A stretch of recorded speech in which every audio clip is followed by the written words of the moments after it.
finances. Études préalables, mais à chaque fois il va nous aider à missionner tel jour.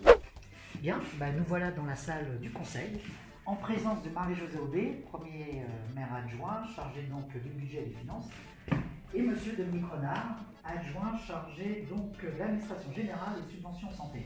Donc je viens d'en parler il n'y a pas plus de 2 minutes quand nous avions abordé le point finance. Donc 2020 a été compliqué au point de vue finance, je m'en doute, puisque beaucoup de choses ont été annulées. Malgré tout, j'ai appris tout à l'heure qu'il y avait eu quand même pas mal de projets réalisés en 2020. Donc, première question, comment se portent les finances au 31/12/2020?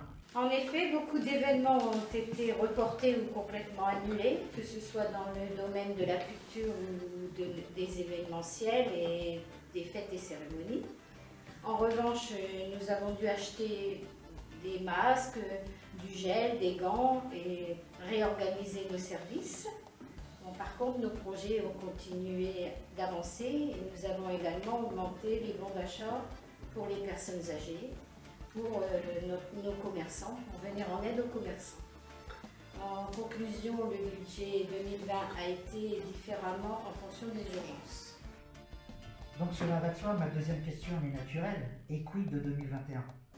Malgré la crise sanitaire qui persiste, nous avons voté un budget ambitieux, comprenant une nouvelle fois de grands projets, comme la rénovation de l'église, la seconde phase du centre-ville, une aire de jeu, mais aussi dans les autres secteurs comme le développement durable, la culture et tant d'autres. Et ce, avec une politique financière claire, à savoir sans augmentation de la fiscalité. Bien, Madame Aubé, un grand merci, c'est clair, et puis au moins je suis content en tant que contribuable, évidemment, de Breteuil, de savoir que je ne vais pas avoir d'augmentation de taxe locale. C'est toujours une bonne nouvelle à apprendre. Monsieur Renard, on a vécu quand même quelque chose d'incroyable et d'inédit en 2020, cette crise sanitaire sans précédent.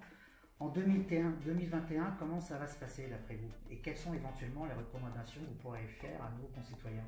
Tout d'abord, je vous présente tous mes voeux et surtout, comme d'habitude, les meilleurs qui soient. Et malheureusement, cette crise qui n'en finit pas et qui est là pour perdurer, soignez-vous, isolez-vous quand vous êtes testé, testez-vous, vous avez la possibilité de le faire facilement maintenant. Et puis je ne peux dire qu'une chose, c'est dès l'instant où vous pourrez accéder à la vaccination, vaccinez-vous. Vaccinez-vous, soyez rassurés par rapport à ce vaccin, il ne peut pas vous être si nocif que certains veulent bien vous le dire. L'année va être difficile, au moins le premier semestre 2021 va être encore très difficile, vous allez être soumis à encore des restrictions, soyez forts, soyez résilients, soyez résistants et puis profitez-en pour vous enquérir de votre famille. C'est la cellule la plus importante qu'on doit préserver qui existe actuellement. Alors il faut savoir qu'on a pris la mesure, les dispositions d'essayer d'anticiper au mieux à notre échelon local, nous faisons ce que nous pouvons puisque nous sommes dépendants des ARS et de l'État.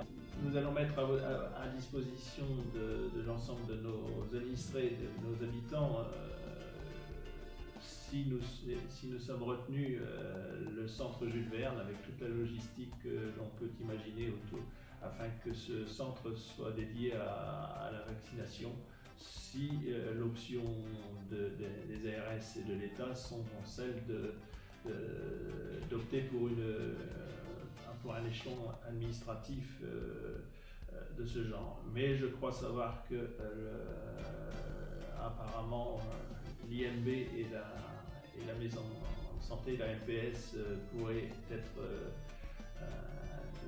le réseau incontournable pour aller se vacciner. Vaccinez-vous dès que vous le pourrez. Eh bien merci, c'était très clair, en tout cas un message plein d'espoir au niveau finance, mais sans n'en doute pas. Et au niveau de la santé, oui, il faut garder en effet son optimisme. Je partage votre avis, il faut se vacciner et il faut que tout ça ne soit plus qu'un lointain souvenir dans quelques mois. Je ne vous embête pas plus, je vous laisse travailler. À très bientôt, je vous souhaite une bonne journée Et nous, on se retrouve dans quelques minutes dans un endroit interdit, mais je ne vous dis pas où. Tout de suite.